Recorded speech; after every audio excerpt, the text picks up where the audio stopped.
So this is our pressure vessel. This is a purchased experiment. We were fortunate to get this. This cost about $10,000. And it's the FL-130 from Gunt, German manufacturer of experiments. And let's see if I can come a little closer. Okay, there are various strain gauges at various angles around here, and they're different colors.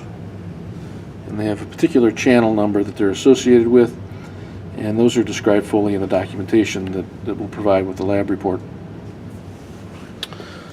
This is a hand pump cylinder. The pressure reads in bars. So I think 1 bar is 1 megapascal. So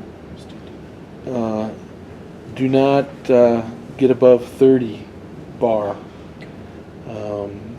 And there's a red line on the dial gauge, and that's you're not supposed to get above that level. But I just say let's not go above 30. There's no particular reason we need to go above 30 either. Now this particular experiment works in 2 ways. We're only going to use 1 way. But if you take this knob and you rotate it in 1 direction, it is simulating an open pipe flow. So it's only getting a hoop stress that develops in the pressure vessel. If you have this another way, it's going to be a closed-ended pressure vessel, and that would be the experiment that we're going to do. A thin-walled pressure vessel that's closed-ended.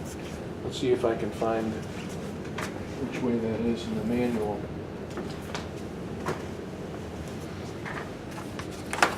Okay, so here's our manual here.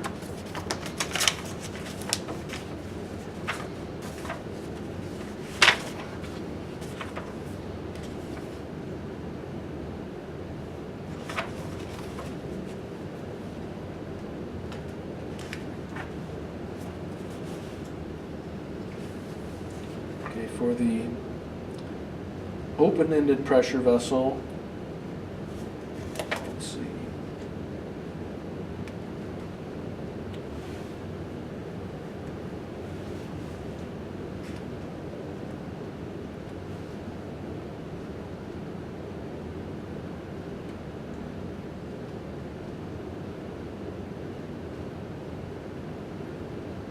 We want this to be in the out position.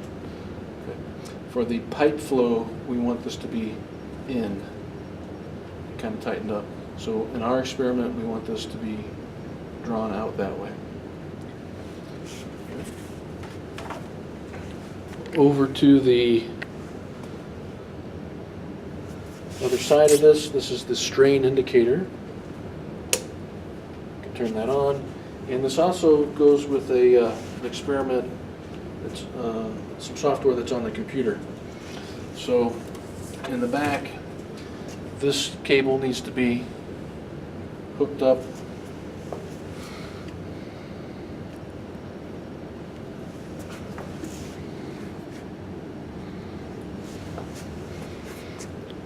you can see it here. This cable needs to be hooked up back here and goes to the pressure vessel experiment setup right here. There's the power supply cable here, and this is a USB cable that goes to the computer.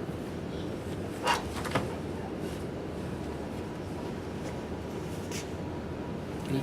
So we can see these numbers right here. These are the strain channels. Okay. And here's something very important. This needs to say FL-130 up here, and that corresponds to this experiment, the FL-130 experiment. It knows once that says it's FL-130, it knows what kind of strain gauges are attached and everything. And there are actually, it says there are 5 channels. There's actually 10 strain gauges on this pressure vessel. There's 2 of them at anti-symmetric positions, one across from the other.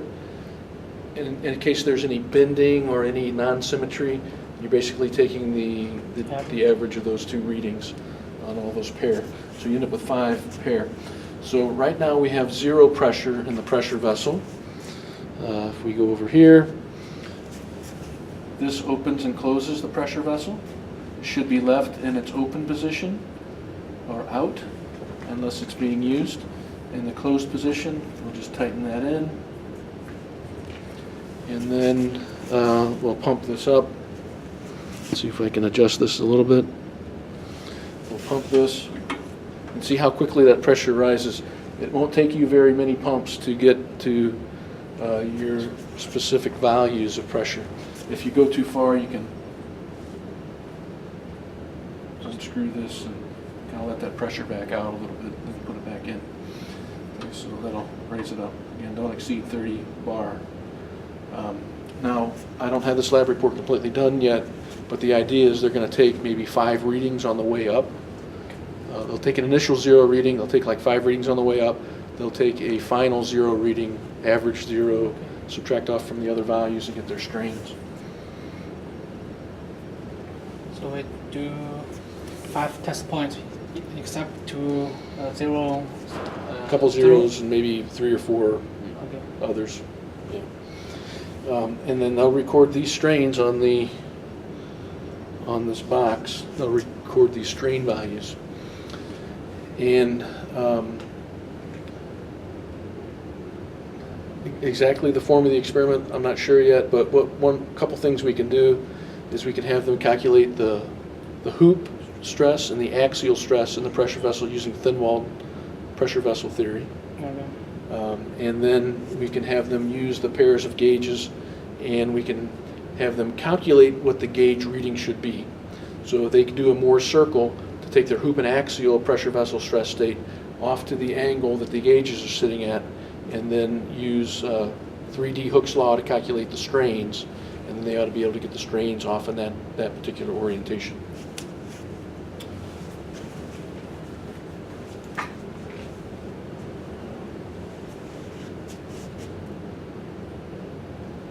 And you may not even have to use the computer. I think maybe the computer tells, that's used to change the experiment type here, I believe. Let's see if I can,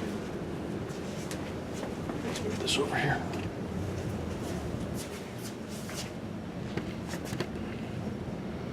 Okay, so in the AEM 251 user, you'll see this that says FL 152, that's the box. There's a shortcut to that, so we'll click on that.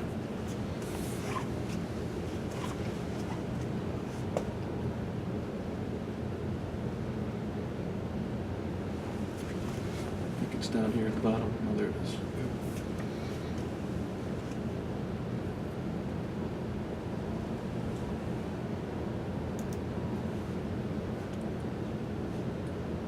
It's kind of an old computer, I guess. Okay, so there it goes.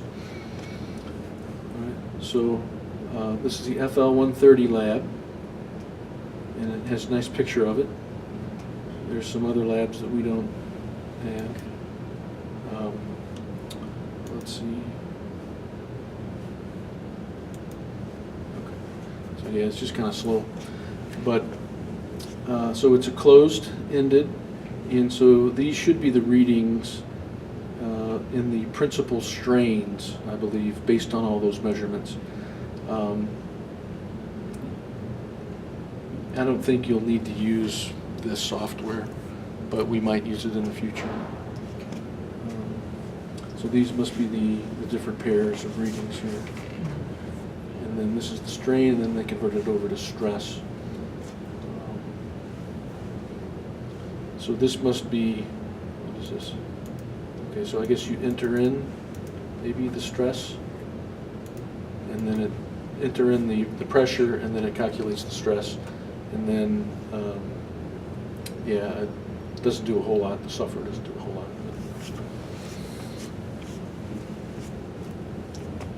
So I think this should be a pretty easy experiment to do. Yeah.